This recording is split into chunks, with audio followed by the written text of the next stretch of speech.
as part of the preparation for us. Bakansala baludde nga babanja Lord Mayor wa Kampala Erias Lukwago okubawa lipoota ekwata ku Kasasiro w'Ekiteezi kyokka nga balinga bafuuyira endiga omulere. Bwe balabe gwe bagamba teyeenyeenya kwe kwekolamu omulimu ne balonda akakiiko kakole omulimu guno. Kati olwaleero kano kanjudde lipoota eyavudde mu kunoonyereza kwako. Mu alipoota eno bano bategeezezza nga bwe bakizudde nga beetaaga okugulayo ettaka eddala ew'okuyiwa Kasasiro ono basinziire awo bamwongereko omutindo. Era ati Kasasiro tetugenda mmuteekawo era akole ensozi n'ensozi nga Kiteezi bwebaali nedda. Twagala Kasasiro oyo akolebwemu ebintu eby'enjawulo. Bagamba nti kino kivudde ku bantu abasenguddwa okuva Ekiteezi ate okuziba ku ttaka eribadde lisuubirwa okukola omulimu guno. Ddundu abantu abanyigibwa abayonoonebwa ebintu byabwe Ekiteezi babatwadde eddundu okusavayinga ekifo ekyo okusobola okufuna ebibanja bafune we babeera bateeke amaka gaabwe awo. Kati omuntu afunye gwe bakutte ne bawaayo ekifo wagenda okuzimba amaka ge ate tukwate ne Kasasiro tumwongere tumugobereze tuba tumugobaganya bugobaganya. Ate n'ettaka eddala bano bagamba nti lyasengako dda abantu nga tebayinza kubagobawo. Kasenge eriko abatuuze abawera 700 era ekifo kikoze eki kijjudde. Ettaka eryo nga tetusobola kugobako bannayuganda bajjako.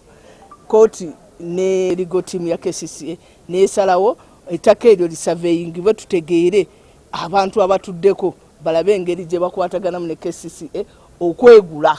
Kino bakansala bakiwakanyizza. Kati bwe tuba nga tulina olwedda amataka, tulina ettaka e Kasenge, tulina ettaka eddundu eka 130.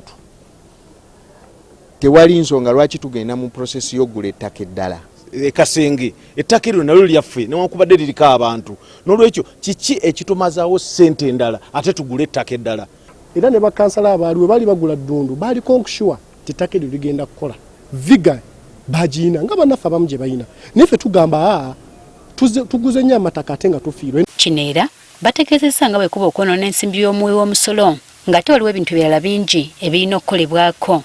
For example, twetaaga machinery agenda okumanaginga Kasasiro mu kumujja mu dampinga okutandika okubanga Kasasiro tumufuula kya bugagga. Eyo machinery ya bbeeyi. Ku nsonga y'okusengula abantu b'Ekiteezi bano babakanyizza eky'okubasengula nga tebaliyiriddwa.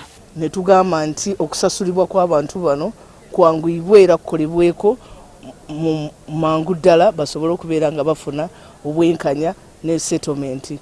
Waliwo n'akakiiko akamanyiddwa nga Disaster Management Committee ke bagamba nti tekakola mulimu gwako. Etteeka ligamba Lord Mayor gwakulira akakiiko ka Disaster Management mu Kampala yonna. Ogenda ku division Mayor yakulira akakiiko ka Disaster Management. Kati ffe nga council kye tuzze tukaaba lwaki tekali operational. Council eno weggweredde nga bakkiriziganyizza obutagula ttaka ddala bagire nga bakozesa ku eryo lye balina. Jennifer Kabale agaffe eyo ku Spark TV.